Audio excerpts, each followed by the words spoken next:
Vladimir Poutine est un homme que le monde entier craint.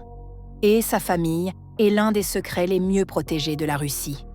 Mais un jour, quelque chose s'est produit, quelque chose qui a tout changé. Il y a un homme qui, ce jour-là, a eu une malchance catastrophique. En seulement quelques heures, il est devenu le citoyen le plus malheureux du pays. Mais qu'a-t-il fait de mal? Comment a-t-il pu offenser la fille de Poutine? Qu'est-il arrivé à cet homme? Et surtout, où se trouve-t-il aujourd'hui? Regardez la vidéo jusqu'à la fin. Le dénouement de cette histoire va vous surprendre. Commençons. C'est l'histoire d'un homme qui, par sa propre imprudence et une chaîne fatale de circonstances, a tout perdu. Il s'appelait Matvei Ourine. À 30 ans, il était un banquier prospère, au sommet de sa carrière, et il possédait 6 banques russes. Et puis, tout s'est effondré. Par un beau dimanche soir, en novembre 2010, Matvei conduisait sa luxueuse Mercedes en direction d'un restaurant, accompagné par sa sécurité personnelle. Mais sur la route, devant son cortège, se trouvait une modeste BMW.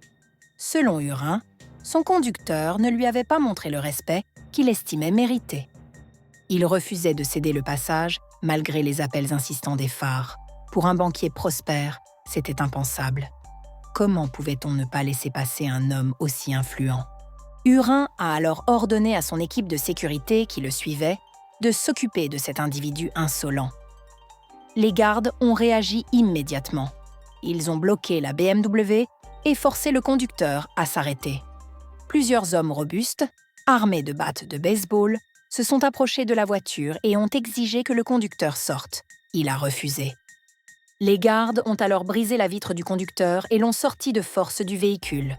Ils l'ont frappé et ont détruit toutes les vitres et les rétroviseurs de la voiture. Après s'être occupés du conducteur, Urin et sa sécurité sont partis calmement vers le restaurant. Le banquier était très satisfait de lui. Il avait montré qui était le maître. Mais ce conducteur battu n'était pas un homme ordinaire. Et très bientôt, Urin allait le découvrir et le regretter. Jorit Faassen, citoyen des Pays-Bas, né en 1980. Architecte de formation, issu d'une famille simple. À première vue, un homme ordinaire. Mais il avait un lien qui allait coûter à Urin absolument tout. Au milieu des années 2000, il a déménagé à Moscou, où il a rencontré Maria Vorontsova, la fille aînée du président russe Vladimir Poutine. Leur mariage a été gardé secret pendant longtemps. Mais une enquête de The New Times a confirmé que Maria avait épousé Faassen et pris son nom de famille. Et en 2012, elle lui a donné un fils, le petit-fils de Poutine. En Russie, l'architecte néerlandais Jorit a fait une ascension fulgurante.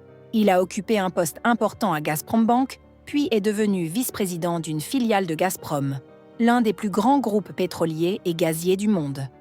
Et cet homme, le gendre du président de la Russie, a été agressé sur une route de Moscou. Mais que s'est-il passé ensuite? Faassen n'a pas contacté la police.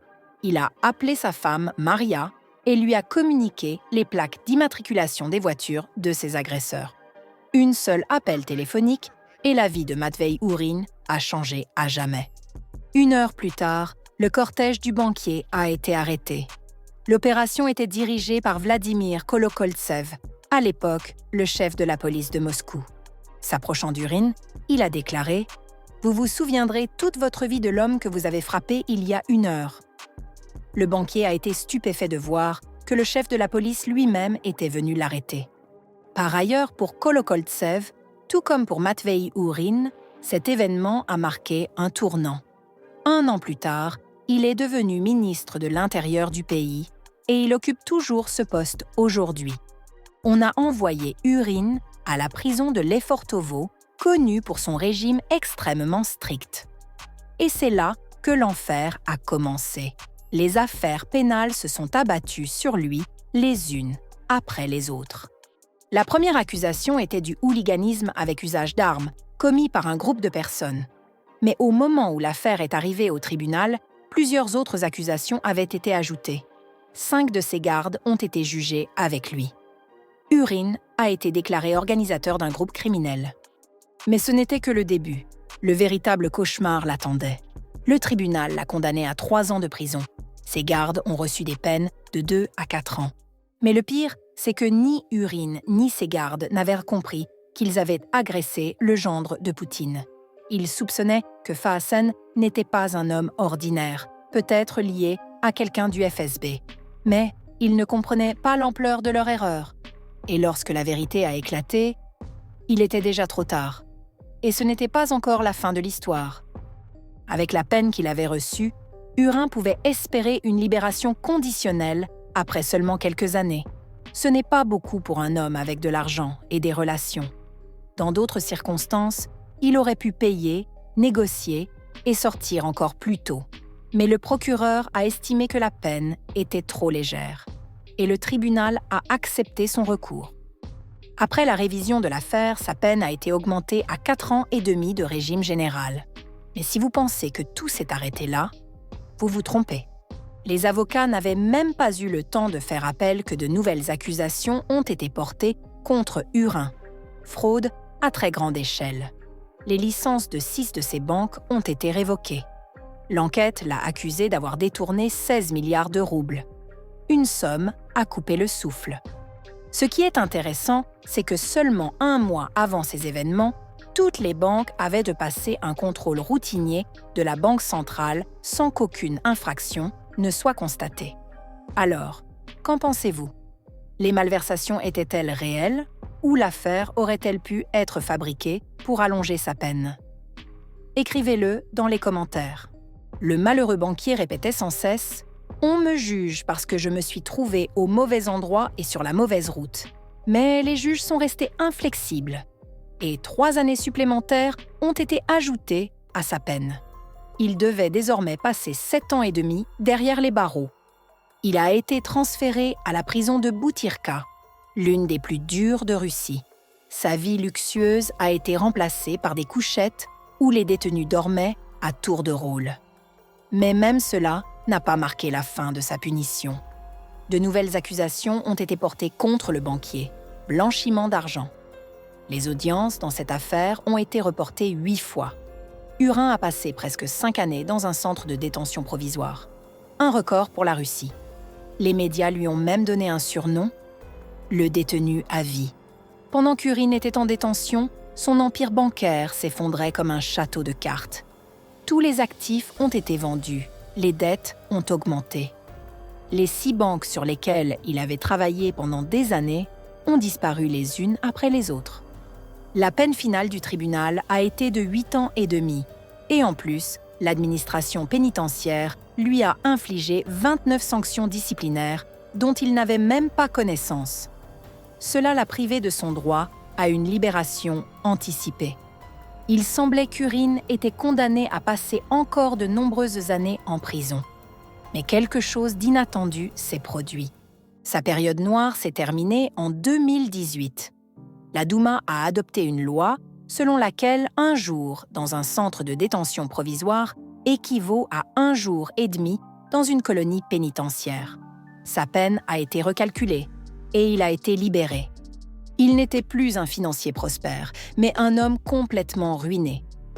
Tout ce qui lui restait, c'était des dettes selon diverses décisions judiciaires. Il avait passé un peu moins de 8 ans derrière les barreaux. 8 ans de vie pour une bagarre sur la route. Des rumeurs circulaient, disant qu'après sa libération, il avait quitté le pays et commencé une nouvelle vie à l'étranger sous une autre identité. Mais ce n'était pas vrai.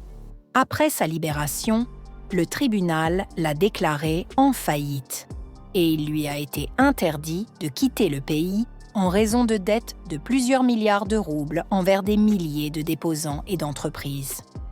Jorit Faasen a divorcé de Maria Poutina après l'introduction des sanctions occidentales. Il est retourné aux Pays-Bas, où il vit loin de l'attention publique. Leur fils est resté en Russie avec sa mère. En regardant en arrière, l'histoire de Matvei Urin ressemble à une leçon sévère sur l'arrogance et la confiance excessive. Un homme qui pensait que l'argent et les relations le rendaient intouchable a tout perdu en seulement 2 heures. un simple appel téléphonique a détruit son empire. Mais ce qui est intéressant, en 2013, un cas similaire s'est produit. Un homme riche a agressé quelqu'un dans la rue. Cette fois, la victime était un citoyen ordinaire. Et l'affaire n'a suscité aucun intérêt. Urin disait plus tard « Ce n'était qu'un hasard. Je me suis trouvé au mauvais endroit, au mauvais moment. » Cette histoire est un rappel. Peu importe combien d'argent vous avez, ce qui compte, c'est avec qui vous croisez votre chemin. Et vous, qu'en pensez-vous? La justice a-t-elle été rendue? Ou était-ce une punition exemplaire? Mettez un j'aime et partagez cette vidéo si elle vous a plu. Merci de l'avoir regardée et à bientôt.